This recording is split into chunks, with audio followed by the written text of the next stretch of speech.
Welcome to the Francesco Caracciolo class comment response video.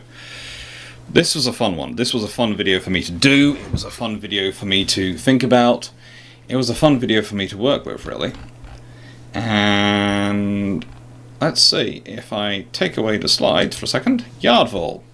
If these vessels had been built, ships like Hood would have got reefit a lot earlier. It's possible a lot more submarines would have been built or stationed meant to deal with these vessels. Let's be honest, submarines, they are not hunting these vessels down. So I don't think you necessarily get, and also there are eventually, in London treaties, there are actually limitations on the number of submarines you can build. Submarines are a defensive tool, so if you're building them, you're building them to defend areas and try and defend areas from these ships because they're fast. And actually, faster battleships, the faster they are, the more difficult they are for submarines to prosecute. Because if they're going, the faster they're going, and the more if they're zigzagging as well, the more difficult it is for a submarine to get in a shoot position. Wrong button. Right button. Let's start moving.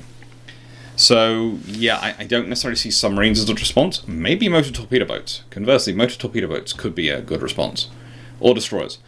Nice A31. Frankly, if the Italian Navy had those without the treaty, the N3 might have been modified to have less armor but more speed. That is a potential scenario. I think actually it's more interesting if the Francesco Caracciolo are built.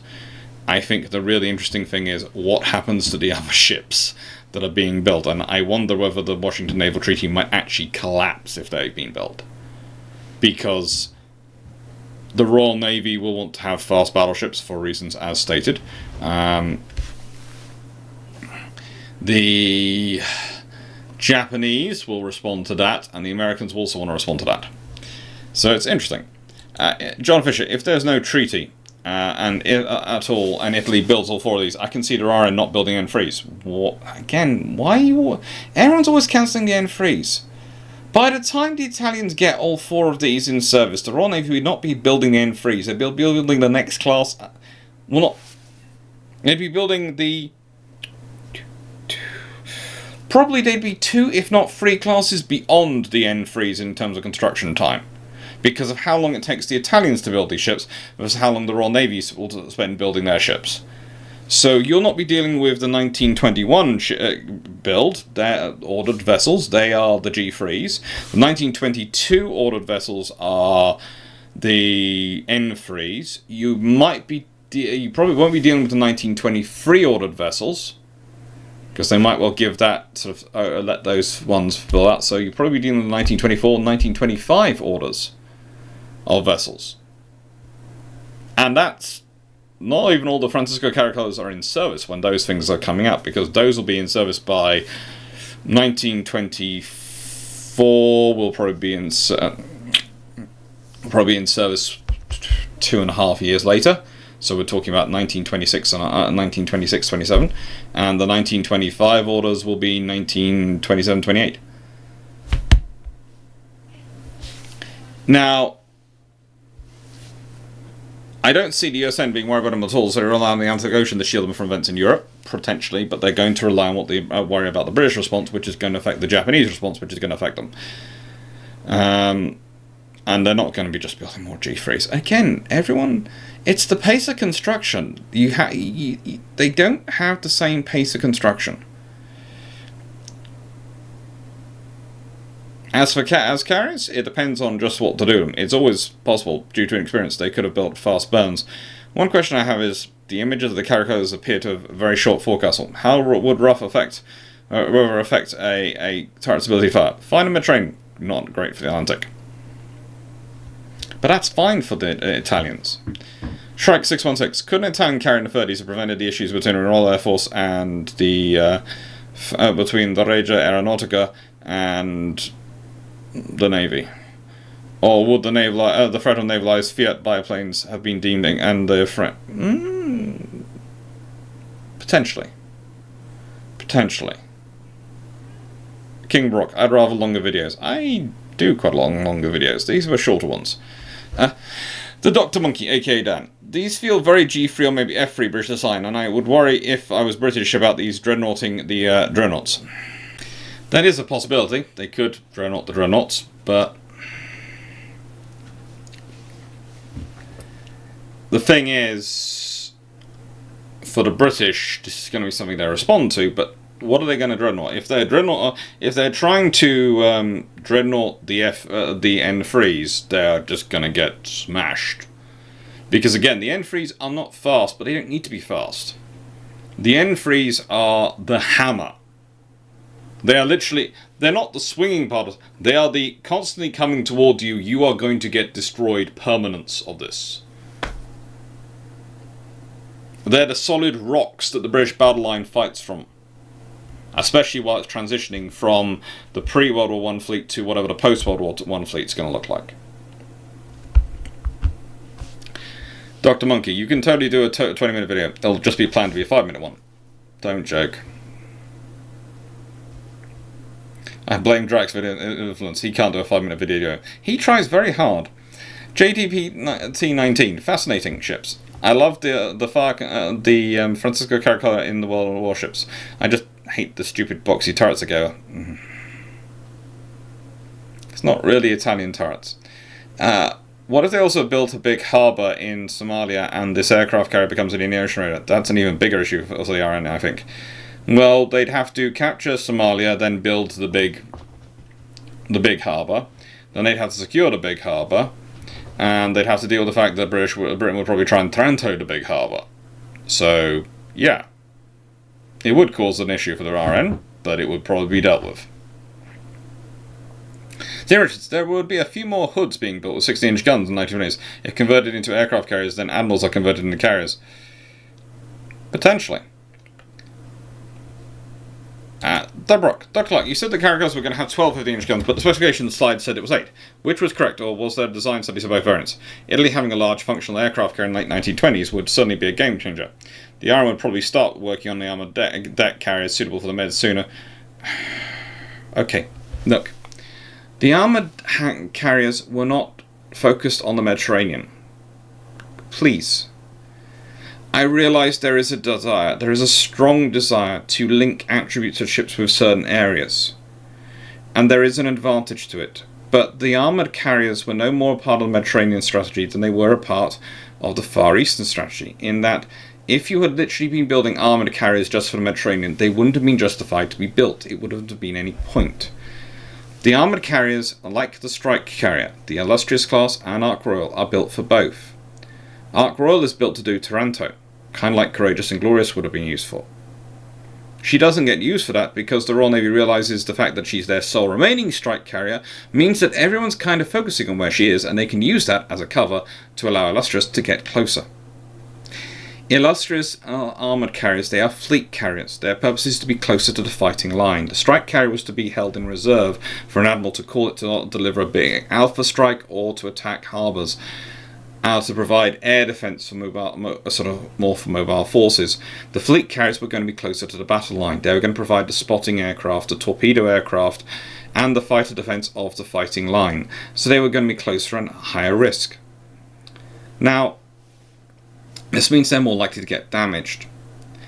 Why does this matter to the Royal Navy? Because they have a small issue different from them that the Americans and the Japanese have.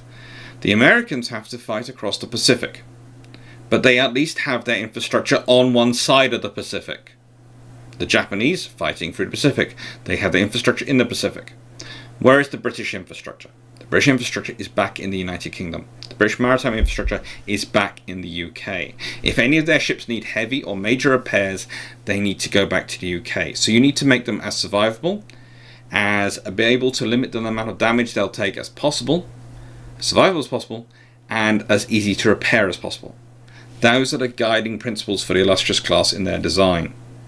And that fits once you start applying those, you realise that the criteria fits that far more than any scenario where this is for the Mediterranean and that's for the Far East and that's for this.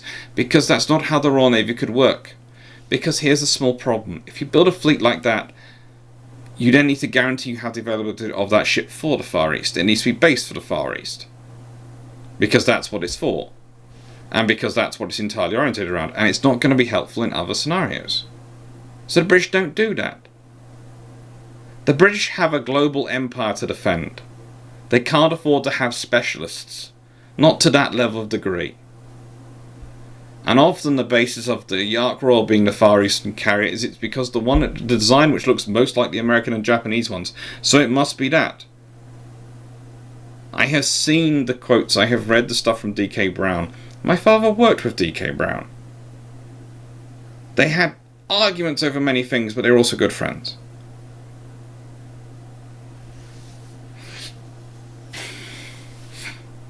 I would say, when I'm reading what D.K. Brown writes, and he's talking about this, that, the other, I then go and look at what Stanley Goodall, the man who actually created the Royal Navy's aircraft carrier program and built it alongside Admiral Henderson in the 1930s, what he writes and says about the ships. He does not call the Ark Royal a Far Eastern carrier. He doesn't call the illustrious class a Mediterranean carriers. They're fleet carriers, they're strike carriers. He doesn't even use those phrases. Those phrases come from Admiralty archives and Admiralty documents. He talks about what they're orientated around. He talks about what they're orientated for. He talks about what their design influences are. Yes, a core part of Ark Royal's duties and the illustrious class duties was the Eastern Fleet. The fleet to fight the Japanese if that was the major war. But there again, that was the major power which Britain kept pointing guns at and kept pointing guns at them in the 1930s. So yes, when you're building ships, you're probably going to consider a hefty amount about fighting that power. But that couldn't ever be Britain's sole criteria.